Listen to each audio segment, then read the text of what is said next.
ಶ್ರೀ ಗುರುಭ್ಯೋ ನಮಃ. ಇವತ್ತು ನಾಡಿನಾದ್ಯಂತ ಗೌರಿ ಗಣೇಶ ಹಬ್ಬದ ವಿಶೇಷ ಪೂಜೆ ನಡೀತಾ ಇದೆ. ಇಲ್ಲಿ ಶ್ರೀ 101 ಗಣಪತಿ ಸನ್ನಿಧಾನದಲ್ಲಿ ಬೆಳಗ್ಗೆಯಿಂದಲೇ ಸಾಕಷ್ಟು ಭಕ್ತಾದಿಗಳು ಬಂದು ದರ್ಶನಗಳನ್ನು ಮಾಡಿ ಪುನೀತರಾಗ್ತಾ ಇದ್ದಾರೆ. ಈ ದಿನ ಸ್ವಾಮಿಗೆ ವಿಶೇಷವಾಗಿ ಮಹಾರುದ್ರಾಭಿಷೇಕ ನೆರವೇರಿದೆ. ಸುಮಾರು 10 ಗಂಟೆಗೆ ಸ್ವಾಮಿಗೆ ಹಾಲು, ಮೊಸರು, ತುಪ್ಪ, ಜೇನುತುಪ್ಪ, ಬಾಳೆಹಣ್ಣು, ಖರ್ಜೂರ ಹೀಗೆ 30 ಬಗೆಯ ವಿವಿಧ ದ್ರವ್ಯಗಳಿಂದ ಸ್ವಾಮಿಗೆ ಮಹಾರುದ್ರಾಭಿಷೇಕ, ಹಾಲಿನ ಅಭಿಷೇಕ ಮಾಡೋದ್ರಿಂದ ಪಾಪ ನಾಶವಾಗುತ್ತದೆ. ಮೊಸರಿನ ಅಭಿಷೇಕ ಧನಧಾನ್ಯ ವೃದ್ಧಿ ಆಗುತ್ತದೆ. ತುಪ್ಪದಿಂದ ಜ್ಞಾನ ವೃದ್ಧಿ ಆಗುತ್ತದೆ. ಜೇನುತುಪ್ಪದಿಂದ ಒಳ್ಳೆಯ ಮಾತು ಲಭ್ಯವಾಗುತ್ತದೆ.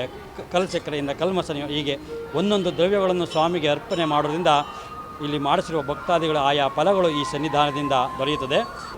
ಇಲ್ಲಿ 101 ಗಣಪತಿ, ಮೊದಲನೇ ಸಾಲಿನಲ್ಲಿ 32 ಗಣಪತಿಗಳಿದೆ.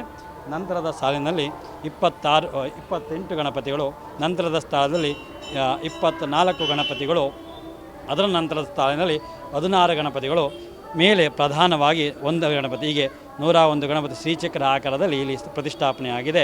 ಮತ್ತು ಪ್ರತಿನಿತ್ಯ ವಿಶೇಷ ಪೂಜೆಗಳು ನೆರವೇರುತ್ತದೆ. ಈ ದಿನ ಸಾಕಷ್ಟು ಭಕ್ತಾದಿಗಳು ಬಂದು ದರ್ಶನವನ್ನು ಮಾಡ್ತಾ ಇದ್ದಾರೆ. ಒಂದೇ ದಿನ 101 ಗಣಪತಿ, ಈಗ ಚೌತಿ ದಿನ ಚಂದ್ರ ದರ್ಶನ ಮಾಡ್ತಾರೆ. ಆ ದೋಷ ನಿವಾರಣೆಗೋಸ್ಕರ ಸಾಕಷ್ಟು ಮಂದಿ ಸಂಜೆ ಬಂದು ದೇವಸ್ಥಾನಕ್ಕೆ ಗಣಪತಿಗೆ ಅಕ್ಷತೆ ಹಾಕಿ ತಮ್ಮ ಮಾಡಿರುವಂಥ ಪಾಪ ಕರ್ಮಗಳನ್ನು ಸಮನ ಮಾಡಿಕೊಳ್ತಾರೆ.